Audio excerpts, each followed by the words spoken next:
lecture 3 of emotional intelligence. And I want to take a little bit of a shift from where we were speaking earlier with regards to neuroscience and the brain, and really shift the focus to focusing, if I can put it that way. An element of emotional intelligence is that self-awareness and an interaction with others and the interaction with the world effectively. And how does that affect our thinking, our feeling, and our actions? And where do we spend most of our time? So the core here is really around choosing your focus, and investing in the amount that you invest in your thinking, your emotions, and your actions, and how that connects you to the rest of the world, not only socially with others, but in terms of the bigger picture as to how events potentially impact your emotional state, things that go on in the world around us. And this lecture is really based on a book from the 90s by a gentleman called Steve Covey. He wrote a book called The 7 Habits of Highly Successful People. And you'll remember from the previous lecture, when we talk about habits, how important that thinking, feeling, and emotion is to driving your actions. And when your actions are done on a regular basis, how that drives your habits, and ultimately your habits give you the results that you're looking for. So Steve Covey, during the 90s, like I said, wrote a book called 7 Habits of Highly Successful People.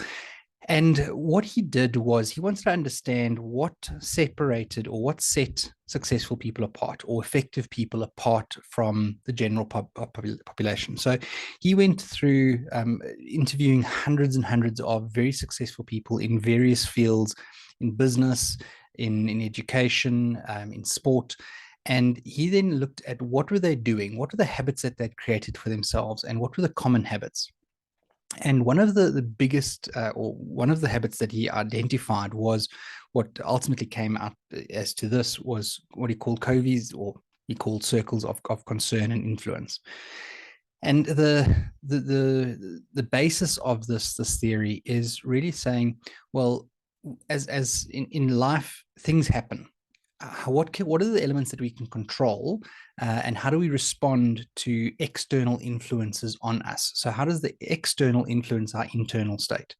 So again, harking back to previous lectures with regards to your behavior, under 20% of your life people can see, 80% is underneath the water. It's your personality, your motivations, and your drivers. So Steve was really looking at how do we respond outwardly to that internal environment and that internal temperature.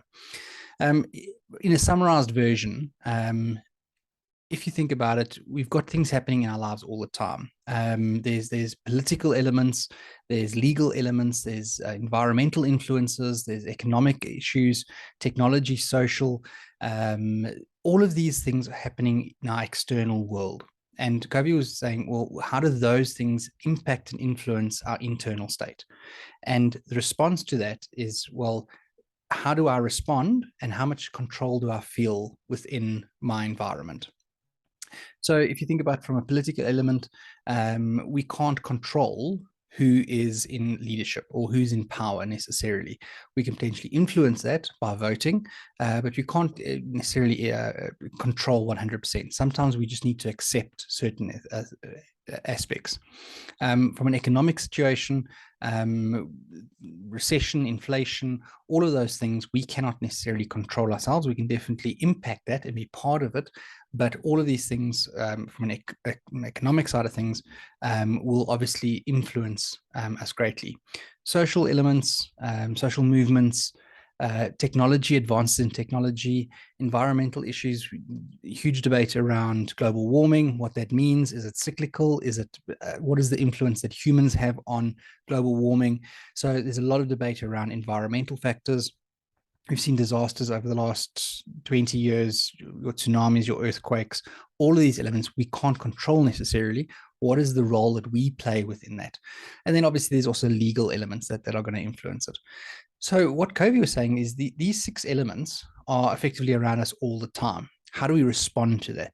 And he said a successful person and effective people that he interviewed was really able to differentiate between what they can control and what they can't control, and not sweat the small things. if you want to put it in layman's terms, not spend your emotional energy, your cognitive energy, and your physical energy focusing on things that are beyond your control.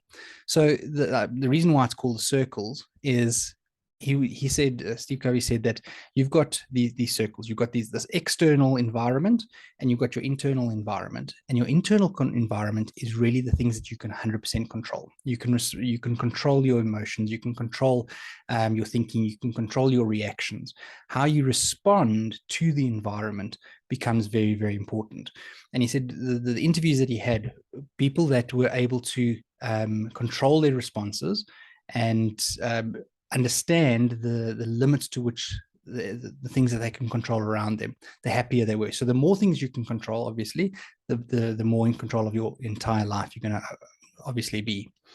From there, he spoke about there's a layer between that sense of control and the next layer. So the three layers are firstly, the elements that you can control 100%. The second layer is elements that you can influence. And this is what he was responding. You're saying, for example, the weather. You can't control the weather. You can't control that it's raining outside potentially right now. And in an emotionally immature response would be, I had plans today, and now it's raining and my plans are completely ruined, and I go into a downward spiral of depression because of that. And I'm making light of that, but as an example, the fact that it's raining now it's ruined my entire day. So therefore I spiral into a deep sense of depression or aggravation or frustration or anything. The control element means, okay, well, it is raining. What can I control? I can control my choice, my autonomy to make a decision. Do I still continue with those plans that I had, or do I change plans? The influence circle that he speaks about is really going, well, how do I respond? I can't change the rain. I still need to do what I needed to do. I had those plans and I need to follow through on those plans. But how I respond, I can use an umbrella. I can go outside. I can have a raincoat. I can put on, I can change the way I was going to respond in that particular situation. And that's now an element of the bigger circle. So that influence part is maybe not necessarily, I can't control everything, but I can influence the outcome.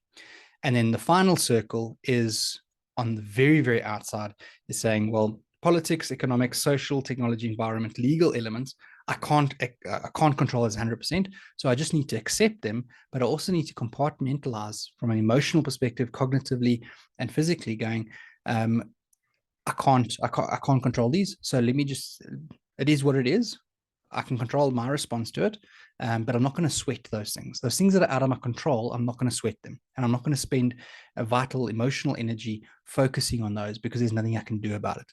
So being very cognizant of what are the things that I can control, my own responses, my emotions, my thinking, my actions. What can I influence in terms of the environment or influence of others? And then what are the things that are completely beyond my control and influence, and what do I just need to accept? And he said the successful people were able to differentiate those three circles. What can I control? What can I influence? And what do I just need to let go and not worry about and spend emotional, physical, mental energy on? So a very short module today, or lecture today. Again, as I said, we continually building on, layering learning on each lecture. We move into now, how do we create new thinking? We spoke about the functions of the brain earlier, the limbic system, the neocortex, the reptilian brain.